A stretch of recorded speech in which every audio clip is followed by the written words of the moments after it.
মাননীয় ৰেঙনিবাম চেমনীয়া সংঘৰ মইনামানীহঁত বিহুৱা বিহুৱতীসকল, অভিভাৱকসকল, যুৱক যুৱতী বন্ধুসকল, আমাৰ সহকৰ্মী বন্ধুসকল, আজি এই অনুষ্ঠানটি অতি খুব সুন্দৰভাৱে পৰিচালনা কৰাত আপোনালোকে সহায় সহযোগিতা আগবঢ়ালে প্ৰথমে আমি আপোনালোকলৈ শুভেচ্ছা জ্ঞাপন কৰিছোঁ। এই অনুষ্ঠানটোৰ জৰিয়তে আজি আমি হেমন্ত ধানেমীয়াৰ পৰা গম পালোঁ যে এই চেমনীয়া হুঁচৰি দল 2017 চনৰ পৰাই তেখেতে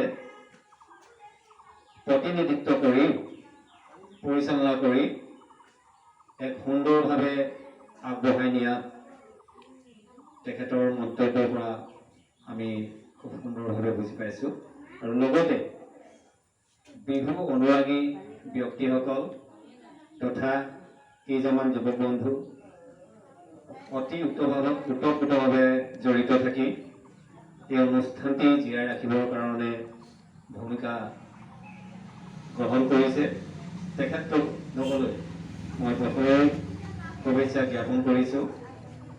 কথা হ'ল ৰেঙনিবাম গাঁৱৰ বিহু এক ঐতিহ্যপূৰ্ণ। ই আজিৰ পৰা আমি সৰুকালৰে পৰা দেখি আহিছোঁ। আমাৰ অগ্ৰজসকলে বিহু কৰি গছ তলৰ বিহু, আমাৰ এই ৰেঙনিবামৰ হুঁচৰি যথেষ্ট এক মাত্ৰাত থাকিবৰ কাৰণে সক্ষম হৈছিল। গতিকে আমি সেই সময়ৰ যিবিলাক বিহুৰ লগত জড়িত থকা ব্যক্তি আমাক সৰুতে দেখাই গৈছিল। গতিকে সেইজন ব্যক্তিয়ে আছিল প্ৰয়াত মতেশ্বৰ ধানেমীয়া। এই মুহূৰ্তত তেখেতলৈ আমি সহস্ৰ অনুবাদ জনাইছোঁ। তেখেতে ৰেঙনিবাম গাঁৱৰ বিহু ধৰোঁতা তেখেতে ইমান সুন্দৰভাৱে বিহুবিলাক আগবঢ়াই নিয়াত অগ্ৰণী ভূমিকা গ্ৰহণ কৰিছিল। গতিকে তেখেতে গোটেই গাঁওখনক ইমান সুন্দৰভাৱে বিহুৰ ক্ষেত্ৰত পৰিচালনা কৰাত অগ্ৰণী ভূমিকা গ্ৰহণ কৰিছিল। তেখেতে বিহুখনৰ মাক দেউতাক হিচাপে আছিলে। তেখেতৰ পিছে পিছে যিসকলে গৈছিল আমি তেতিয়া গম পাইছিলোঁ নিচেই সৰু যে 70 দশকৰ পাছত আমি প্ৰায় 5-6 বছৰ মানত তেতিয়া আমি ভৰি দিছিলোঁ। তেতিয়া হুঁচৰি যোৱা দেখিছিলোঁ তেখেতলোকৰ। তেতিয়া আৰু সেই সময়ত 70 দশকৰ প্ৰায় 76-75 চনত আমাৰ হুঁচৰি দলত বিহু অৰ্থাৎ নাচনি নাছিল। আমাৰ ছোৱালীবিলাকৰ নাচনি নাই, তাত আমাৰ কৃত্ৰিম নাচনি আছিলে, অৰ্থাৎ মতা মানুহকে নাচনি সজাই নচুৱাইছিলে। তেওঁলোকৰ এটা হুঁচৰি বুলি ক'লে সেই হুঁচৰিৰ মান মৰ্যাদা ৰক্ষা কৰি তেওঁলোকে বিহু গাইছিলে। তেওঁলোকে ঘৰে ঘৰে বিহু গাবলৈ যাওঁতে বিহুৰ যি নিয়ম প্ৰণালী সেইমতে তেওঁলোকে গাইছিল আৰু খুব সুন্দৰভাৱে তেওঁলোকে সেই সময়ত আমাক দেখাই গৈছিল।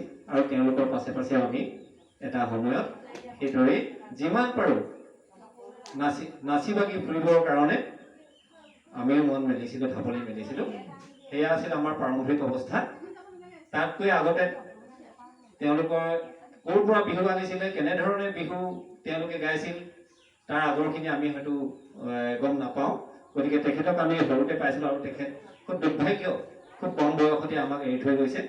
আমি এই মুহূৰ্তত খুব আমি দুঃখিত। আমি তেখেত থকা হ'লে আমি আৰু আগবাঢ়িলোহেঁতেন। ৰেঙনিবাম গাঁৱৰ হুঁচৰি বা বিহু যুৱক যুৱতীসকলৰ যিখিনি অনুপ্ৰেৰণা তেখেতে দিছিল সেইখিনি আমি আৰু খুব ধুনীয়াকৈ আমি ল'ব পাৰিলোহেঁতেন। তেখেতে বিভিন্ন ঠাইত বিভিন্ন অনুষ্ঠানত গৈ পিনি বিভিন্ন ধৰণৰ তেওঁ টোকাৰী গীতৰ জৰিয়তে, বিহু নামৰ জৰিয়তে বিভিন্ন মান মৰ্যাদা কঢ়িয়াই আনিছিল আমাৰ এই হেৰি ৰেঙনিয়াম গাঁৱলৈ। তাৰ পাছৰ চাম তেতিয়া আমাৰ যুৱতীসকলে, যিসকল আমাৰ বাইদেউহঁত, আমাৰ এতিয়াও আছে কৰবী ৰাজবংশী, ৰূপহী ধাধুমীয়া, তেওঁলোকে গগৈয়ে লিখিছিল তেতিয়া। তেওঁলোকৰ বিহুবিলাকৰ লগে লগে আমি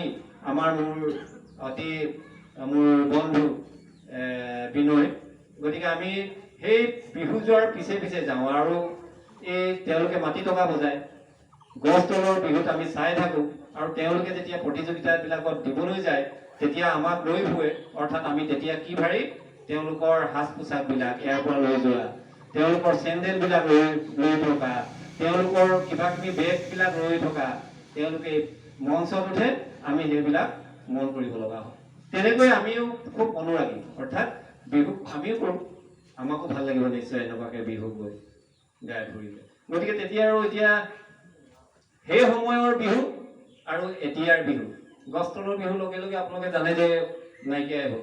গতিকে গছ তলৰ বিহুবিলাক এনেকুৱা ধৰণৰ আছিলে, আগতে আমাৰ বাইদেউহঁতে গাইছিলে বোলে সেই ক'ৰবাত কৰা গছ এজোপা আছিলে তাত গাইছিল, গোটেই মানে গাঁওখনৰ মানুহবিলাকে, এই ভিলাগৰৰ মানুহবিলাকে গৈ তাত মানে বহুত দূৰৰ পৰা ফুৰিবলৈ অহা যুৱকসকল, যুৱতীসকল, তেওঁলোকেও সহযোগ কৰিছিল। আজিকালি সেইবিলাক নাইকিয়া হ'ল। গতিকে বিহু পৰিৱৰ্তন ঘটিছে আৰু ঘটিব। গতিকে আমি সেইটো মানি ল'ব লাগিব। আৰু তেওঁলোকে ইমান দূৰত যেতিয়া খোজকাঢ়ি যায়, কেতিয়াবা এনেকুৱা খোজকাঢ়ি যাওঁতে তেওঁলোকৰ চেণ্ডেল ছিগে, ক'ৰবাত কেনেকৈ চাগে আমি হাতেৰে বুটল পিনি লৈ আহোঁ। তেওঁলোক তেনেকুৱা এটা কষ্ট কৰিছিলে। এতিয়াতো আৰু তাৰ পৰিৱেশ নাই। গতিকে এতিয়াৰ যোগাযোগৰ সময়বিলাক ভাল হ'ল। আজিকালি উন্নত ধৰণৰ মানে সাজ পোছাক আহিলে, গতিকে এইবিলাক এতিয়া আমাৰ মনত পৰে আৰু সেইকাৰণে দুআষাৰ আগবঢ়াইছোঁ। আৰু মোৰ এতিয়াও আমাৰ হুঁচৰি দলৰ কিছুমান প্ৰমাণ পত্ৰবিলাক আমি ধৰি দিছোঁ, ৰাখিছোঁ। মই এটা সময়ত ভাল কিবা যদি অনুষ্ঠান হয় সেইবিলাক আমি দেখুৱামহি বাৰু। যি কি নহওক, বিহু গাই তোমালোকৰ ভাল লাগে নিশ্চয়, নিশ্চয় ভাল লাগে, নহয় জানো? মৃত্যুদেৱ মহন্তৰ বিহু আদৰণি কবিতাটি নিশ্চয় মনত আছে। আহাঐ চতাই পেপাতি বজাই শুনিছা ন? গতিকে সেই সময়তে বসন্ত অহাৰ লগে লগে, চ'ত মাহ সোমোৱাৰ লগে লগে, সেই সময়ত ল'ৰা ছোৱালীবিলাকৰ ইমান মানে কেতিয়া বিহুটো আহিব, কেতিয়া বিহু পাব ল'ম, এনেকুৱা লাগে নিশ্চয়, লাগেনে বাৰু? গতিকে আমাৰ সেইকাৰণে অসমৰ শদিয়াৰ পৰা ধুবুৰীলৈকে মানে আমাৰ অসমীয়া এই বাপতি সাহোন বিহুটি জীয়াই ৰাখিবৰ কাৰণে আমাৰ এতিয়া সময় আহি পৰিছে। গতিকে এইখিনি আমি উঠি অহাৰ চামক আমি শিকাই বুজাই নিব লাগিব, দেখুৱাই নিব লাগিব। প্ৰতিজন অভিভাৱক অভিভাৱিকাই এই দিশবিলাকত আগবঢ়াই নিব লাগিব।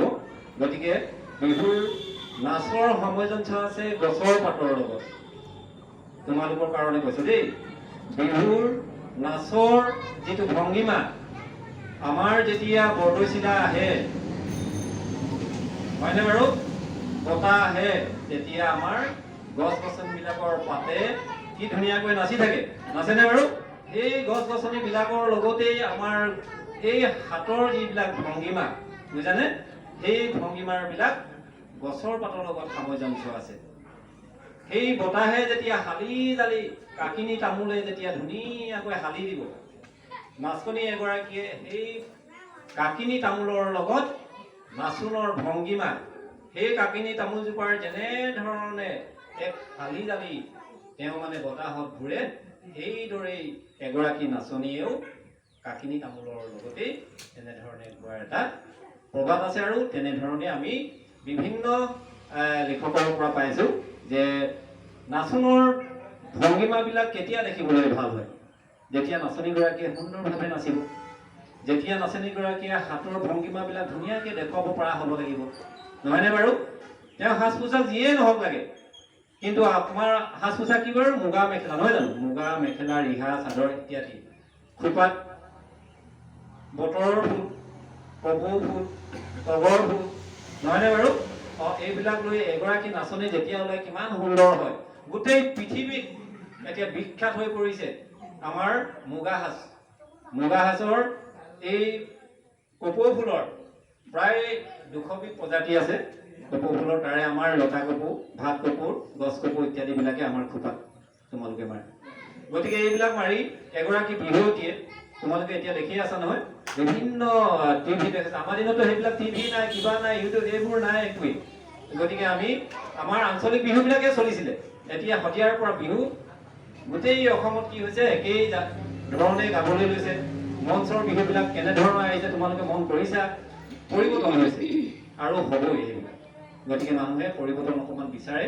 গতিকে বিহুৰ লগত সামঞ্জস্য থাকিবলৈ বিহুৰ ভংগীমাবিলাক, নাচৰ ভংগীমাবিলাক মই কেতিয়াবা তোমালোকক ভালকৈ দেখুৱাই দিম কেনেধৰণৰ হোৱা উচিত।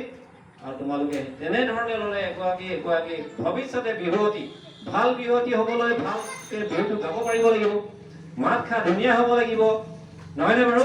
তোমালোকৰ সাজপাৰ পিন্ধা, যিখিনি সাজপাৰ পিন্ধিলে এগৰাকী বিহুৱতীৰ দৰে হ'ব, সেইখিনি ধুনীয়াকৈ পিন্ধি মেলি এতিয়া আৰু সেইখিনি কোৱাৰ হয়তো মোৰ প্ৰয়োজন নহ'লে তোমালোকে এই দিশবিলাক যে নাচনৰ ভংগীমাবিলাক কেনেধৰণৰ হোৱা উচিত এইটোৱে তোমালোকে ল'বা। আৰু সেই তেনেধৰণে লগে তোমালোকৰ কি হ'ব, সময়ত গৈ এগৰাকী বিহুৱতী, আমাৰ এতিয়া বাৰ্বি ঘাটমীয়া খুব ধুনীয়া বিহুৱতী হ'ব। এটা সময়ত যদি গাব পাৰে, মুখেৰে যদি গাব পাৰে, বিহুৱতী হ'বলৈ হ'লে গাবও পাৰিব লাগিব। বিহুৱতী হ'বলৈ হ'লে এগৰাকী কি হ'ব লাগে, অকণমান উচ্চ শিক্ষাও লাভ কৰিব লগা হয়। আজিকালি যিবোৰ মানে টিভিৰ জৰিয়তে বিহুৱতীবিলাক মান সন্মান যাচিছে। গতিকে লগতে তেওঁ এগৰাকী কি হ'ব লাগিব, বিভিন্ন প্ৰশ্ন উত্তৰ শিতানবিলাকত থাকে। গতিকে এই প্ৰশ্ন উত্তৰ শিতানত তেওঁ উপযুক্তভাৱে প্ৰশ্নবিলাক কৰিলে উত্তৰ দিব পৰা হ'ব লাগিব, হাঁহিমুখীয়া হ'ব লাগিব। এগৰাকী বিহুৱতী হোৱাৰ লগে লগে ৰাংঢালী হ'ব লাগিব। ৰাংঢালী বুলি কোৱা হয়, নহয়নে বাৰু? গুমুঠা লাগি পিনি যদি নাচে, গুমুঠা লাগি পিনি যদি থাকে, বিহুৱতী নিচিনা নালাগিব কেতিয়াও। সদায় বিহুৱতী ৰাংঢালী, সকলোকে মাতিব পৰা, সাহস গোটাব পৰা, নজনাটো জানিবৰ কাৰণে ইচ্ছা কৰা। গতিকে বিহুৱতী এগৰাকী সেই দিশবিলাক থাকিব লাগিব। কাৰণ আগতে আমাৰ দিনত তেনেকুৱা বিহুৱতীবিলাক খুব কম। আজিকালি কৈছে, পৰশাৰণীৰ বিষয়ে কৈছে যে ইমান ধুনীয়াকৈ বিহুৱতী এগৰাকীয়ে নাচে, নচাৰ প্ৰতি ইমান কষ্ট কৰি নাচিছে, নচাৰ পাছত সামান্য দুটা প্ৰশ্নতে তেওঁ যদি নোৱাৰে, তেওঁ বিহুৱতী পাবলৈ সক্ষম নহয়। কিন্তু সেইটো হ'ব নালাগে বুলি কৈছে। তেওঁ নাচনৰ ভংগীমাৰ জৰিয়তে তেওঁ যিটো বিহুৱতীৰ হেৰি থাকে, কি কয়, তেওঁৰ মানে হেঁপাহ থাকে, তেওঁ বিহুৱতী হমেই, বিহুৱতী গাবলৈ লমেই।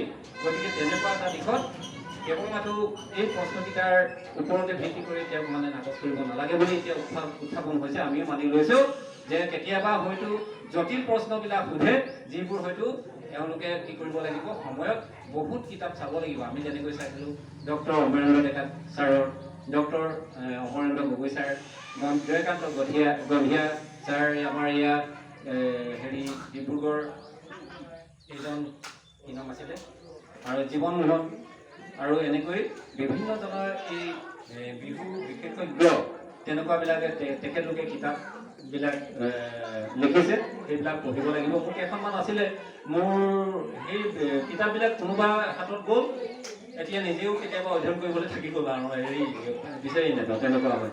গতিকে সেইটো বাৰু যি কি নহওক, তোমালোকৰ ভৱিষ্যত আছে।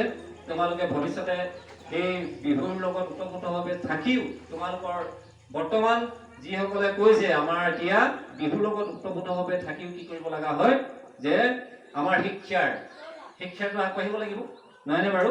যিটো অনুষ্ঠান আজি অভিনন্দন জনাইছে, এই অনুষ্ঠানৰ লগত জড়িত থকা যিসকল বিহুৱতীয়ে আজি হাইস্কুল শিক্ষান্ত পৰীক্ষাত সুখ্যাতি উত্তীৰ্ণ হ'ব পাৰিছে, তেওঁলোকক ইমান সুন্দৰকৈ আজি এই অনুষ্ঠানটোৰ জৰিয়তে তেওঁলোকক অভিনন্দন জনাইছে, যাতে ভৱিষ্যতে তোমালোকেও তেনেকুৱা এটা এই অনুষ্ঠানটোৰ লগত থাকিয়ে বুলিয়ে নহয়, তোমালোকে খুব হেঁপাহেৰে পঢ়া, ভাল ধৰণে পঢ়িবলৈ চেষ্টা কৰিবা। আজিৰ পৰা হয়তো বিহু তোমালোকে মুখেৰেহে গুণগুণাবা, নাচিবলৈ হয়তো সময়ত নাপাবা।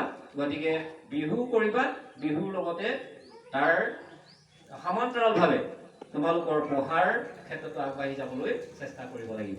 গতিকে সময়ৰ প্ৰতি লক্ষ্য ৰাখি ভাষণ কোনেও নুশুনে। গতিকে আমি বৰ মানে ভাষণ দিয়া ব্যক্তিও নহয়। গতিকে যিখিনি জানিছোঁ মনলৈ অহা কথাকেইটাই প্ৰকাশ কৰিলোঁ।